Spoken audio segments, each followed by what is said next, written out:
बघा या शेतामध्ये हे जे कपाशीचं झाड आहे मित्रांनो, हे झाड एकदम टवटवीत आणि जोमदार वाढ झाली पाहिजे, त्याला एक ड्रेंचिंग महत्वाची आहे।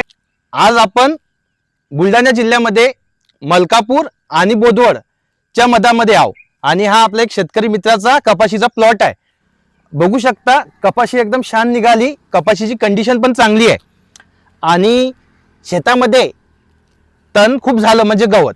शेतकरी मित्राचा विचार आहे की सर आपल्याला यावर्षी तणनाशक फवारणी करायचं नाही, आपण मजूर लावून निंदन करून घेऊ, तर चालेल। आता आपण याला खत देऊ मित्रांनो, जे आपण सांगितलं होतं एकरी 50 kilo DAP, 25 kilo potash MOP आणि 25 किलो युरिया।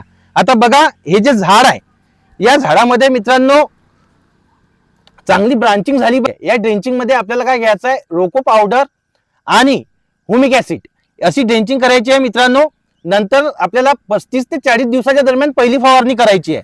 त्या फवारणीमध्ये आपल्या पिकाचा ज्या फांद्या असतात, फळफांद्या, त्या एकदम झपाट्यानं डेव्हलप होतात आणि तिथूनच मग आपल्या झाडाची ग्रोथ चांगली होते आणि आपल्याला उत्पादन चांगले मिळू शकते।